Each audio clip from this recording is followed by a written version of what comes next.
Hallo, das ist Rolf vom Tesla Owners US und ich habe mich immer gewundert, warum haben sie diese 12 Volt Batterie so tief da eingegraben. Und die Batterie wird heute ausgewechselt von Johns Car. Das ist auch langsam Zeit, also 2015er Batterie, schon 2020. Und wenn du hier stehen bleibst, wenn die Batterie versagt, die 12 Volt Batterie, dann funktioniert nicht mehr, dann funktioniert dein Computer nicht mehr, dann kannst du nicht mehr chargen, nichts mehr, dann ist vorbei. Dann brauchst du einen Jumpstart auf die Batterie und da muss man erstmal rankommen. Da ist natürlich so ein Jumpstart-Helfer vorne drin, bei dem Nose-Cone-Assembly, da kann man direkt da rangehen. Aber trotzdem, warum hat man die Batterie so tief reingemacht? Vielleicht wegen der Wärme. Ziemlich nah an der Cabin dran und nah an dem Batteriepaket, das ja immer warm gehalten wird. Aber wir zeigen euch mal das ganze Abenteuer, wie man da eine Batterie rausmacht und eine vernünftige Batterie wieder reinmacht. Und das kommt jetzt.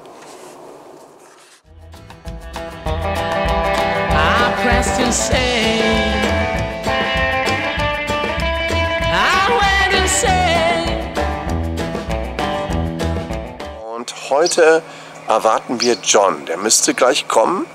Aber John hat eine defekte Batterie nach 70.000 Meilen und er wollte dafür eine gute Alternative suchen. Und dafür haben wir hier Sean und Sean wird uns was dazu erzählen, was ich dann übersetze.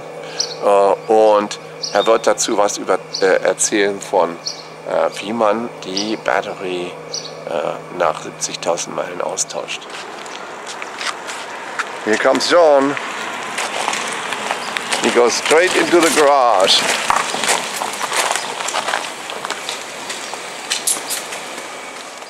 So, John fährt in meine ölfreie Garage und jetzt bewundere ich seine Keramik kodiert mit beschichtete Felgen. Und das hat nämlich Thomas auch gemacht und ich gehe auch irgendwann nochmal zu Thomas hin. Deutscher Detailer oder Aufbereitung. Wir wollen euch zeigen, jetzt haben wir nochmal so gesagt, wie wir das Auto hinstellen wollen. Und wir müssen das auch leider noch etwas nochmal korrigieren. Wir wollen das Auto nämlich die Garage zumachen und das Auto ein bisschen schräg hinstellen. Also fährt John nochmal richtig in die Garage zurück, ein bisschen schräg. So, dass wir an alle Stellen überall rankommen und auch genug Richtung hinten. Dann machen wir die Garagentür zu, dann wird das etwas dunkler, aber es bleibt etwas kühler in der Garage. Und wir haben eigentlich ein besseres Licht, wir haben nämlich nicht so ein Nebenlicht, was von der Ostseite reinschaut. Also machen wir die Garage zu. Das Fenster muss immer unten bleiben, weil man da sonst nicht mehr rankommt, wenn die Batterie abgeklemmt wird. Hier fahren wir das Auto nochmal ein Stück zurück, so dass es ganz nah rankommt. Und dann müsste eigentlich alles in Ordnung sein. Das Auto steht. Darauf achten, dass wir die Fenster unten haben für den Zeitpunkt, weil wenn die Batterie weg ist, dann kann man auch nicht mehr das Fenster runter machen oder die Türen aufmachen. Und das erzählt gerade Sean. Und dann wollten wir eigentlich auch gleich zur gleichen Zeit vorne die Fronthaube aufmachen, da die auch nicht mehr elektrisch funktioniert. Und das haben wir direkt gemacht. Und zur gleichen Zeit auch das Auto komplett runtergefahren. Manchmal muss man das im Notfalle machen. Diesmal war das nicht im Notfall, sondern wir wollten einfach das Auto runterfahren. Dann bin ich nochmal rumgegangen auf die andere Seite. Also auch mit der Tür aufpassen. Die Tür lässt sich dann auch nur noch von innen öffnen durch den Notfallhebel. So, jetzt bin ich nochmal rumgegangen auf die andere Seite schnell, um euch das mal zu zeigen, wie man das Auto runterfährt. Also Power Down ist das vom Auto. Das hat er nochmal erklärt, weil wenn das nicht funktioniert, dann Power Down. So, und das muss man nochmal bestätigen. Jetzt fährt der ganze Wagen runter. Jetzt kann man eigentlich ganz bequem an die Batterie rankommen. Aber man muss bedenken, wenn die Batterie abgeklemmt wird, dann wird das nichts mehr. Dann muss man die Batterie wieder anklemmen und das ist nur dann, wenn man die Batterie schon ausgetauscht hat. Also Fenster runter, Türen auf. Und hier sind wir bereit. Die Fanghaube ist auf. Da würde ich auch ein Tuch vorlegen, damit die nicht versehentlich zugeht. Alle die inneren Liners, also die Paneele dafür, muss man rausnehmen und auch die ganze im inneren Bereich die Verlängerung der inneren Wanne und die Wanne muss ausgeschraubt werden. Und das kommt eigentlich, das übersetze ich nicht, das guckt ihr euch nochmal genauer an. Das sind erstmal diese kleinen Knöppel da, diese Adjusters für die Haube. Und dann geht es jetzt ein bisschen weiter. So that should be a frunk height adjustment. So how much? Yeah, if you saw that your hood was like a little bit higher on one side versus the other, you can use these to balance it out. Okay. Is this pressed against this right here? Yeah. Yeah. And you'll start taking off all of these plastic trim pieces. They all, once you've got those out, they just pull out. They're snapped in, right? Snapped, and there's some Velcro too, I've seen. Yeah.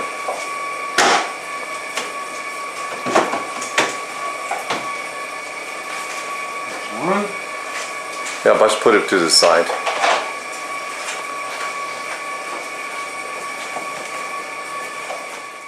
So, das ist nochmal der Bereich von oberen Panel. Ich habe nur schon gesagt, ich habe sehr gute Erfahrungen gemacht mit seiner Batterie, die ja vor 4 Jahren in Martinas Auto eingebaut worden ist. Nie wieder rausgebaut, funktioniert immer noch, alles in Ordnung. Auf der Batterie ist eine Menge Load drauf. Und dann habe ich sie auch schon nochmal gefragt, was für eine Batterie-Chemistry das ist, also eine Batteriechemie das ist. Das ist eine Lithium-Eisen-Polymer-Batterie. Und die hat zwar keine hohe Energiedichte, ist auch schwerer, dass man das nicht fürs richtige Auto benutzt, aber ist mehr, die vergibt mehr bei Temperaturschwankungen. Und wie er uns auch gesagt hat, hätte er die Temperaturmessung gemacht. Plus 50 Grad und minus 20 Grad. Und dann ist die Batterie in diesem Bereich ja ziemlich nah an die Fahrerkabine dran, ganz hinten reingesteckt und auch über der Hauptbatterie, die sie natürlich auch erwärmt oder warm gehalten wird, so um die 20 Grad, so, vielleicht ein bisschen weniger. Und da hat er nochmal erklärt, was die Vorteile von dieser Lithium-Eisen-Phosphat-Batterie ist. Und diese wollen wir jetzt einbauen. Und den Rest überlasse ich euch beim Zugucken. Pretty cold scenarios and get very little capacity loss or degradation over time. Okay. We do our testing, we do it at like -20 Fahrenheit and down to -30 Fahrenheit. And we'll cycle the batteries for weeks at those temperatures. So -20 Fahrenheit is almost like -20 Celsius, right? Well, not quite on negative. Yeah, I mean, negative 40 like is the same. -10, I think, so around there. But then -30 Fahrenheit is like -20 something. Celsius. Like Yeah. So we test it in conditions that are pretty much as cold as it gets anywhere in the world. Ja, hier erzählt Sean nochmal, um realistisch zu sein, wenn er bei negativ 30 Fahrenheit oder 30 Celsius fährst, dann ist eigentlich die Hauptbatterie immer am Temperieren und am Wärmen. Und dann bist du schon in ziemlich großen Trouble, wenn du keine Anschluss an die Steckdose hast, irgendwo eingeplackt ist, weil da zieht sich die Batterie permanent vor. Yeah. And what that causes is a couple things. One, the performance is pretty bad in the really, really cold. But two, it heats up the battery pack, which is located underneath here. Yeah. Is a part of it. So the whole thing is radiating heat. And you'll see, like, if you're plugging in a supercharger in the cold, you'll start to see the hood maybe look a little different, like it's slightly melted. Yeah. Because it warms up here while the supercharging is happening. So where the 12-volt battery is located, it actually gets a little bit of warmth from the big battery in those really cold scenarios. Okay, we're gonna look at that then. Und dann auch mal ganz schnell die Seitpaneele hier rausgenommen. And I have just Gruber put me a new 12-volt battery lead acid in there as a service. Did you do the upgrade. trunk battery thing? No, the PEM upgrade. No, did you do the modification where the battery's in the trunk? No. You didn't? Oh, so it's still up front. They're still up front the same way. Okay. But they have a different dimension, that battery, so they did change the brackets in the front. So, but you know, I have a battery. This lasts a lot. Does last a year or two, you know, and then I change it, or maybe earlier. Let's see. Yeah. It should be good for 2. So do you need an Akku, a fast screw thingy? Oh, you have it here. Yeah, yeah. I've got a cordless drill. Just makes it a little quicker to take out all this bolts from the tub. Okay, we'll want to remove, once we've got all the trim off, we're going to want to remove this felt liner.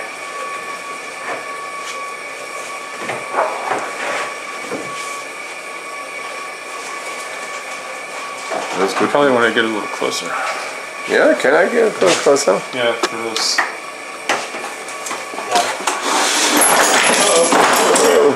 It's okay. Yeah.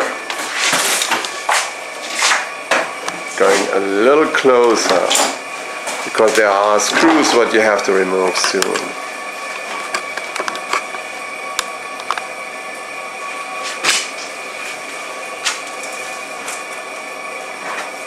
This piece always has these things come off. They never stay where they're supposed to.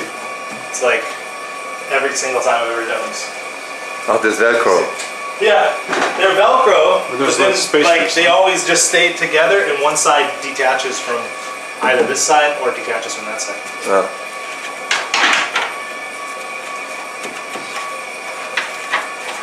You probably want to get it closer, you can see what he's doing there. Oh, you know what? If you... So...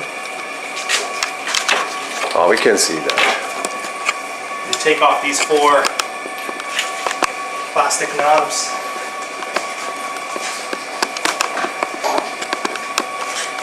Yeah. The liner comes out. Okay. Good, good.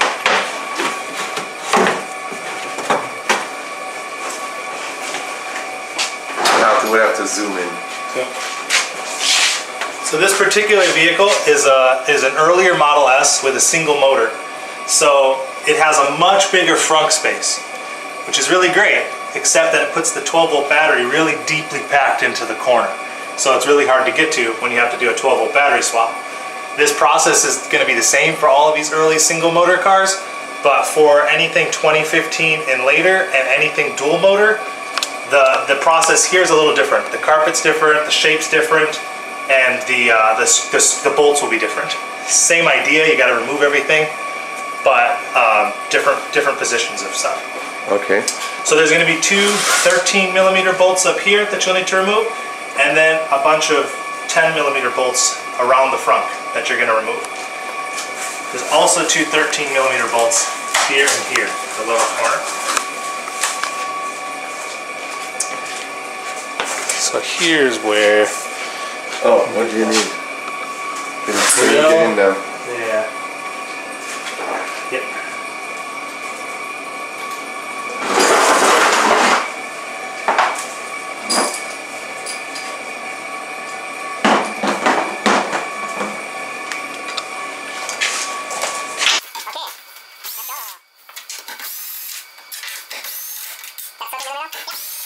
Those are all 13s, and then the rest in here are going to be 10s.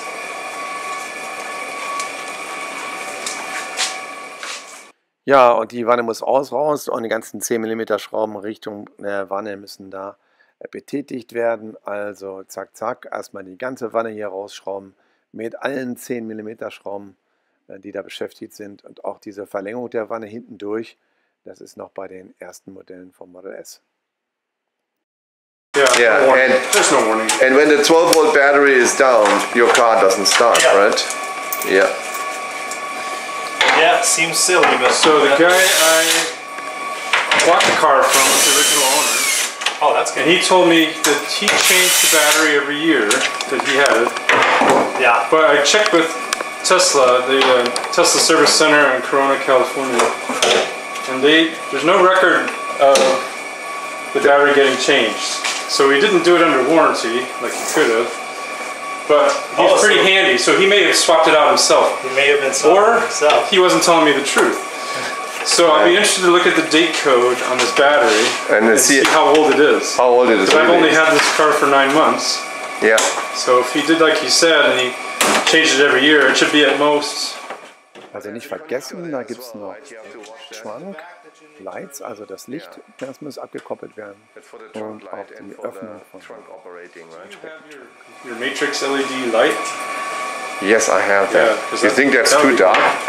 Well, I think it's let me get so that. far it looks pretty good, but So let me get the LED light outside. But this needs to be get out of that. Yeah, so then this is good. Yeah, we'll remove this front extension piece. yeah.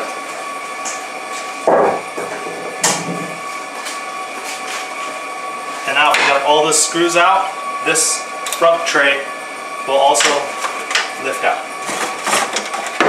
How about that? Now you see everything. Yeah. Now you get the shot of the Model S, kind of the bare front end. So starting way back here, this is the front end of the battery pack in these Yes. cars. Oh, that's that hump, right? They call it the hump, that's the right? hump portion of the battery pack. Yeah. Then it flattens out and goes back. If you have a dual motor car, right in here is where, of course, the second motor is. Yeah. Power steering is here. These have, in the autopilot version, there's these bolts had some trouble. They had some trouble with those, so people Yeah, they have to come in and swap the bolts. Yeah, they swap the bolts, right? Yeah. Stainless steel. It's pretty easy to do. Once you've got this out, you just remove those three, but just do one at a time. Otherwise, you risk the rotation of this motor being off. So you take one out and then put it in, and then take that one out and put that in, kind of thing. But Yeah. no problem with this one. No, it shouldn't be a problem with this one. Yeah, they didn't have that issue with these earlier ones. So now, but what you don't see here is, of course, the 12-volt battery yet, Yes. because on these models it's buried even deeper. If this were a D model or a 2015 or later, the 12-volt battery would be hanging on a carriage right here. Be very easily accessible. At this point, you'd be able to do the swap and finish it off pretty easily. Yeah. But in these, they wanted to give us maximum frunk space, so they pushed everything to the sides and to the back, so you can get the biggest frunk possible, which means the 12-volt battery is unfortunately right under here. Buried. Buried, yeah. One of the clips is missing, so he probably was working in here. One of the clips is missing, yeah. Yeah, that one was missing too, so. Yeah. It's been taken apart before. For sure. So he must have been in there. Yeah.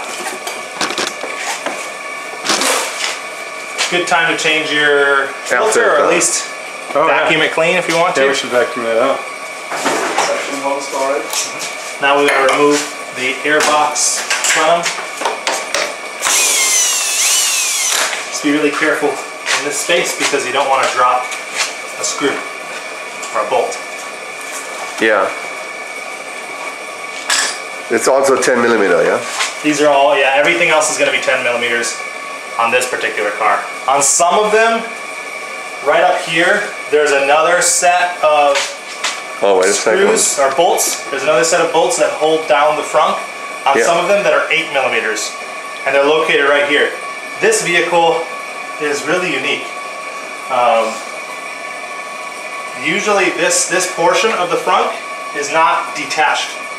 It's part of the frunk itself, and it goes with it. This I haven't really seen in a early Model S before. Wow. Let me get the LED light. Yeah. It's so Like odd. this light's There's always differences. Can't believe well, it. this is probably even different yet because this is serial number 315. Yeah. This is serial number 7037. So. But I've done his, and I've done 9,000 something. Okay. And this is different than both of those. Huh. But it's also performance. So Yeah, that's true. That That's true. might make a 9,000 difference. wasn't the No, performance. but Rolf's is a performance, or Martinez is a performance. So. Yeah, they are crazy with their changes. They happen often and randomly. I'll take the bolt off of this side. Better? And then you can, this is dimmable. There's a wheel where you can turn it higher on the top. Oh, I see. Yeah. Huh. Well done. For sure, there are lithium Unclip batteries in there. these two plastic clips. Come see how it That'll looks. allow us to take the air plenum off. Yeah. And then you can see the battery. Yeah, you'll start to see it now. The red outline of the battery underneath this fuse box top. Sean, can you see? Yeah. Okay. Very good. It needs to angle up more. More down? Yeah, it needs to point down more. Yeah. There you go. Now we're closer. Okay. Okay. So we've removed the first piece of the air plenum. Next part, we're going to take off of these 4 bolts around this next piece of plastic that guides the air in. These are going to just be lower. the nut that comes off.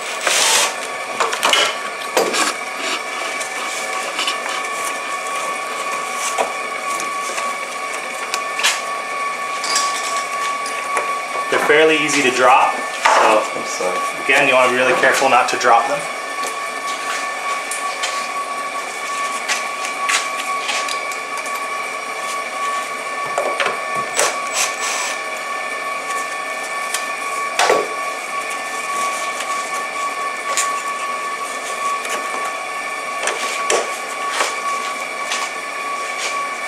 So you just start it with the power tool and then get the last. Yeah, just so I don't drop it, I try to take the rest off by hand. Yeah. So you take it off with the power tool, it's going to fall out of the socket. Yeah, unless you've got like magnetic tipped sockets. Right. Which would be pretty cool.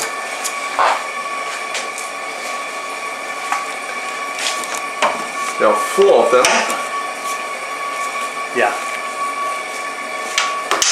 Well, you have to deinstall a lot just to get to the battery. Yeah. Yeah. And you can try to take shortcuts and not deinstall quite so much, but you won't get the battery out once you start trying to wrestle it to get it out of its spot. It's quite a challenge. If you don't have everything out of the way, you really won't have success.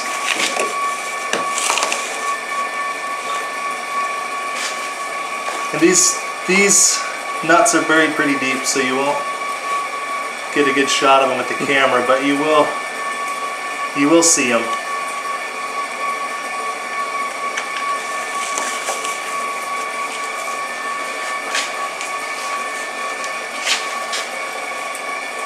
And this one, better off the socket.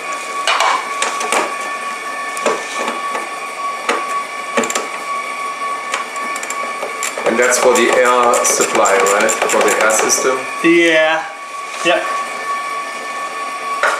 This is the air intake on an early Model S. The cabin air intake. Yeah. Yeah. There's nothing air cooled elsewhere. So once you've got the 4 nuts off, there's a rubber piece on the bottom. Take that off first.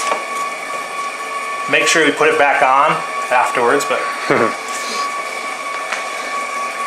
and then this plastic part can come off. As well.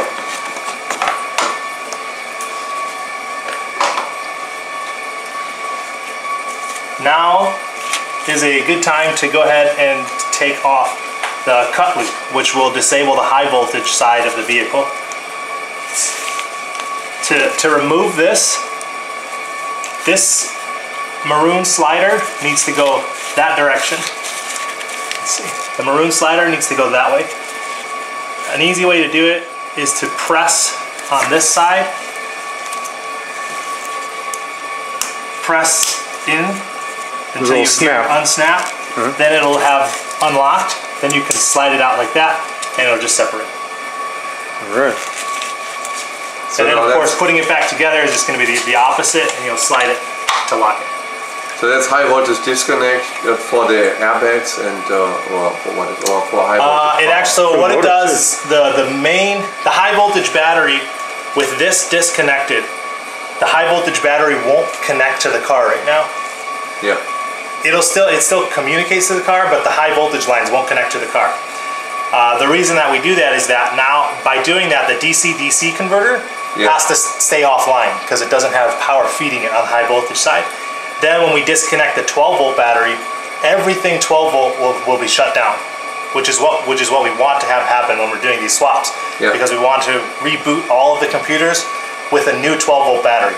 Then the DC-DC converter will recalibrate itself to the new 12 volt battery and recognize that it has a new 12 volt battery and it's healthy. So if you had a code flashing on your dash that says replace 12 volt battery now, and you don't do all the steps needed to take the car totally powered down, then you might not get the code clear. Okay.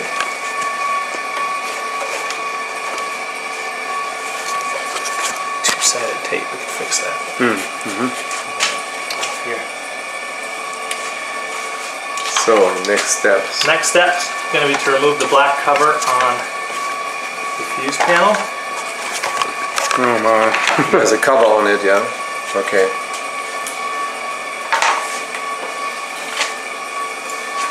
Then inside, we'll take off the negative side here.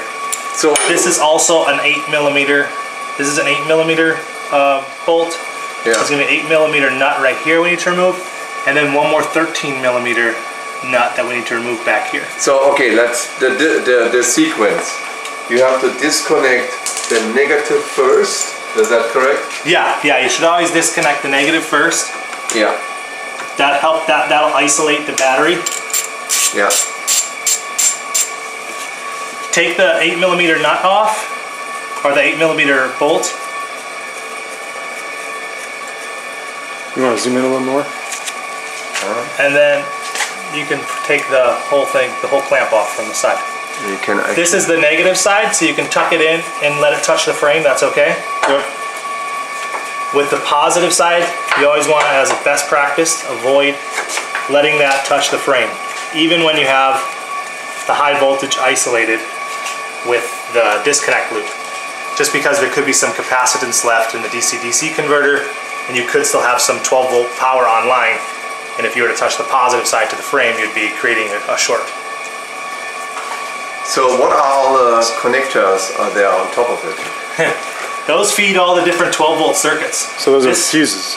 Yeah, these are fuses. All This the red really things. fat one here is from the DC-DC converter. So that would be, if you're comparing it to an ICE vehicle, this is like the cable coming from the alternator. Yeah. That's what charges the 12 volt battery all the time and provides support for all these loads. But we don't need to disconnect that because that's connected to No, because we're going to take... the fuses. Yeah, and we're going to take this whole panel off, but actually it is easier if we disconnect that. Okay. So we will disconnect that. So you're going to have two 13mm to remove, right here and back here, and then two 8mm, one off of the negative terminal, and then one right here, which is just like a hold down.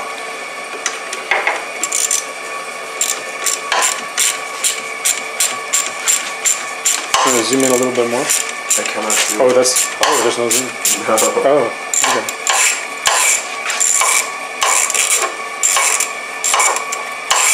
The zoom is you get closer. Yeah, the zoom is to get closer.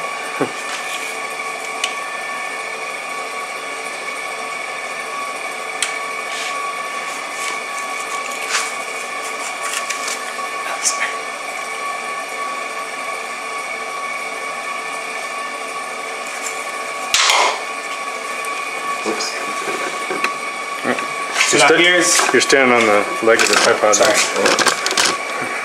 Here's when we'll want to be really careful because you're going to be touching metal tools to a potentially positive circuit in the car.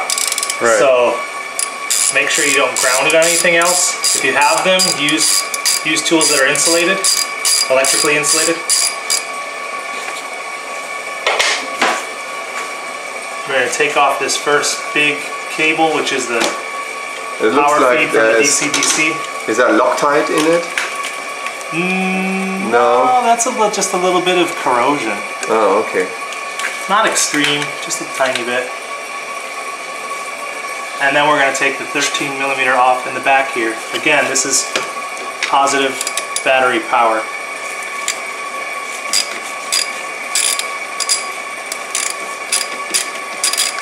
Oh, that's actually connecting to the positive terminal on the battery. This does, yeah. Okay. There's a adapter mounted underneath that you'll see in a bit that connects through that.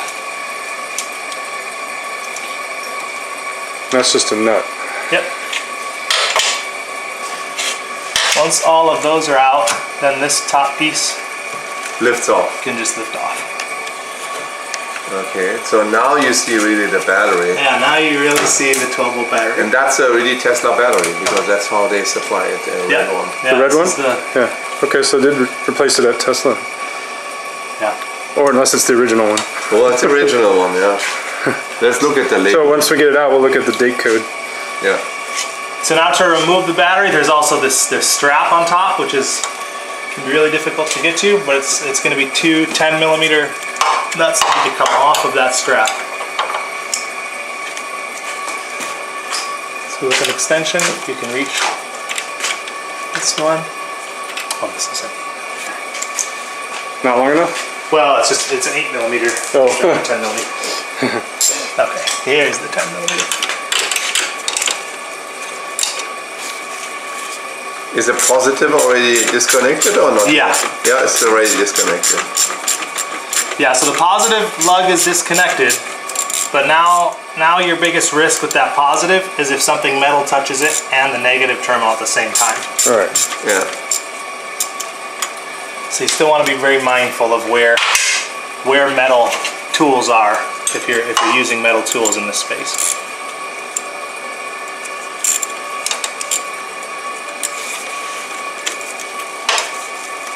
Once you feel it's coming loose, you can finish it by hand so you don't lose the nut.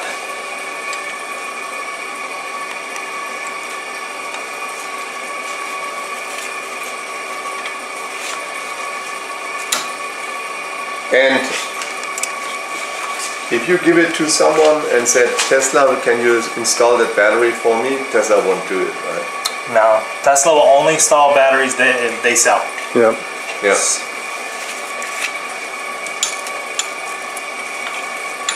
On this side,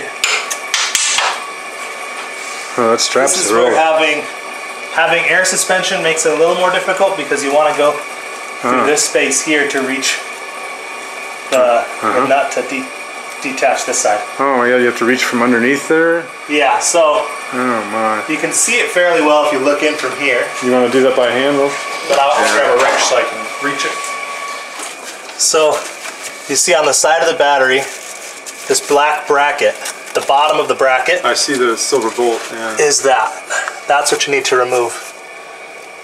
And they tend to look different down here depending on which service center did the first 12-volt battery swap, because putting the battery in at the factory, I guess, was fairly easy.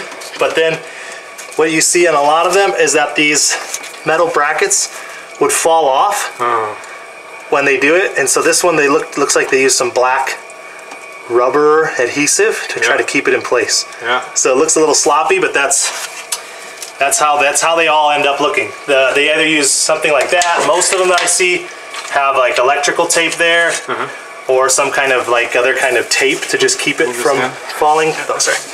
Some kind of tape to keep it. Yeah.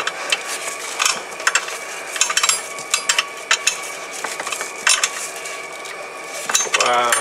So it's just an open-ended wrench there to get that one. Das musste ich jetzt mal ein bisschen schneller spulen, das hat unheimlich lange gedauert, das Ding da rauszukriegen. 4 years? If it was really early on, then it was at least 4 years ago. Yeah.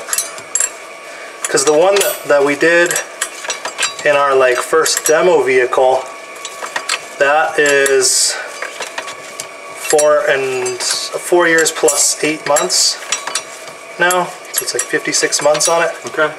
That car's been driven a lot too, so it's got 170,000 miles since then as well. Wow. And Okay, we don't have to copy that. You just have to really loosen that bolt, yeah? It's a Yeah. Okay. Actually, this is the bracket holding up the battery, right?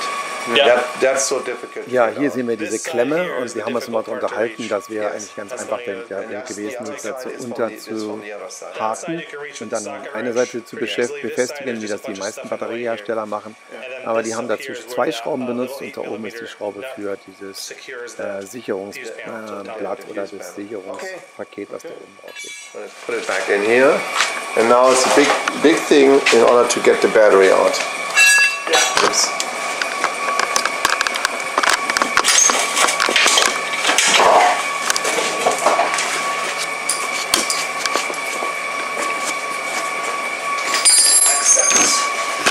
Just remove one. You lift that battery up, yeah? You gotta rotate it and flip it and then lift it because it won't come up straight out. This hole is only big enough for it to come out if it's on its side.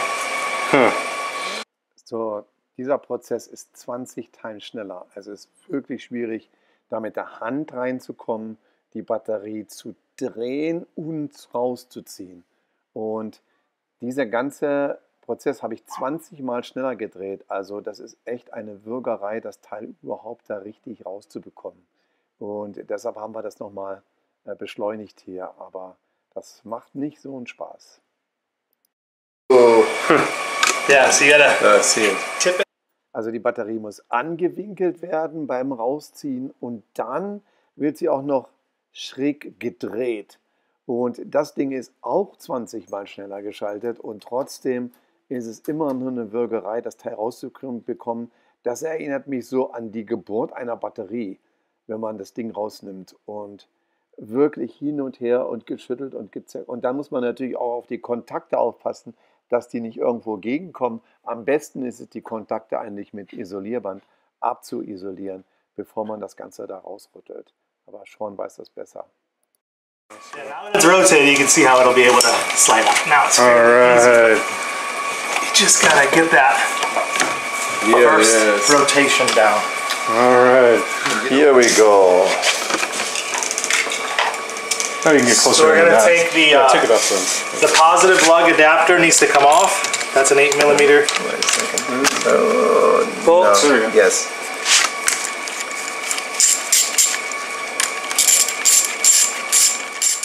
Ja, also hier werden nun mal nochmal die Adapter gewechselt von der einen Bleibatterie zu der Lithium-Batterie. Diesen Adapter braucht ja, der andere hängt, glaube ich, an der This is how the batteries come, like this, without any adapters on them, and then our battery will Negativpol-Anschluss zur Masse. have the same 2 little terminals. Your battery is the same dimension, yeah? Or is it smaller a little bit? It's barely smaller, but it's pretty much the same, yeah. It is, but it's good that it's a little bit smaller, right? So Yeah. easier to fit in. It helps. And what's about the capacity? Is the capacity the same of the So battery? it depends on how you rate capacity. Between lead and lithium, they're like different scales. So if you use the lithium rating, ours will be like will be similar to the lead rating on this one. So the lead rating for this one is 33. The lithium rating for this one is 33. But if we were to test ours, if we put it on the same as a lead acid test, then ours will last longer. And if we put theirs on a lithium test, theirs will be much shorter. So if you try to compare it, this is like 20% more power, more energy available. And you even say 48 months warranty. That's long warranty. It's 4 years. Yeah, and that's a full coverage warranty, 100%. So any issues, except for cosmetic, of course, or you smash it. But any issues, and we will replace it. Okay. So what is about the other side, the minus side? That is what you just screw in, yeah? There's no... The minus side we're going to screw in when it's in the car. Yeah, okay. There's no adapter. No, there is, but it's in the car. We just left it in the car. Oh, I see. And it's actually a little bit helpful if you leave this one twisted this way a little bit. Yeah. Because that'll allow the top, the fuse panel on the top, to mount a little bit further back. And that gives you enough space to work on this side. It's easier that way. Great. If we were to put this square, then the space here would get really tight. So that just helps us a little bit of that. Okay, put it back in, right? Yeah, so now going in with this battery, of course, it's a lot lighter, so it's easier to work with. And it's a little bit smaller. One of the key things about its size being smaller is the strip right here. That one has that part that sticks up through there, and that can get in your way. And so this not having that makes it a little easier. But you'll want to, let's see. Yeah, like that. Yeah, that's the way it came out.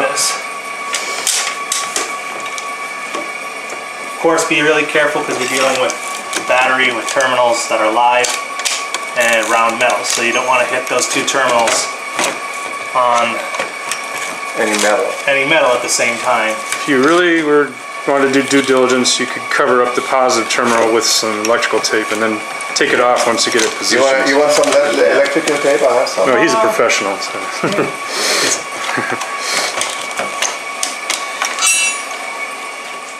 Und wie ihr euch vorstellen könnt, das auch wieder reinzukriegen, ist genau dasselbe Problem.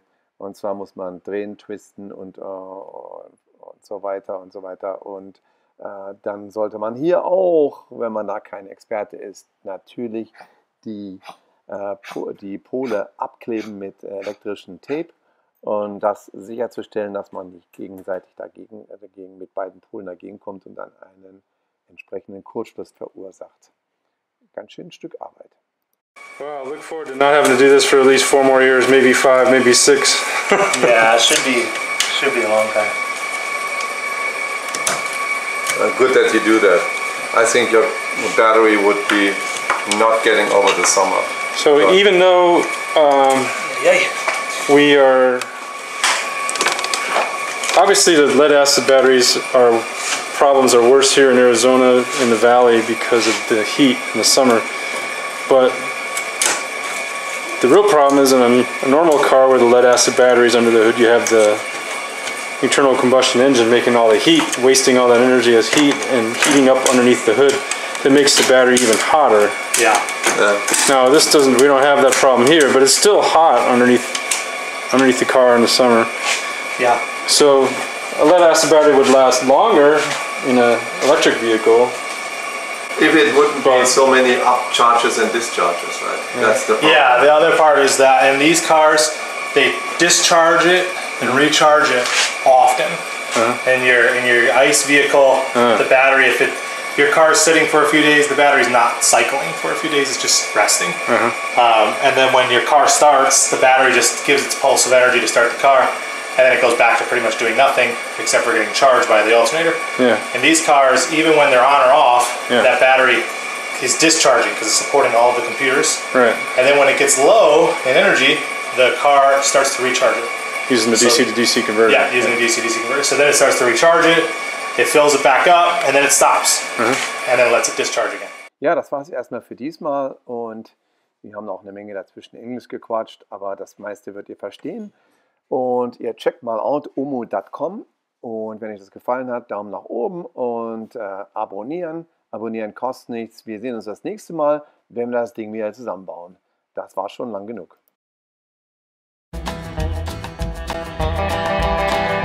Pressed insane.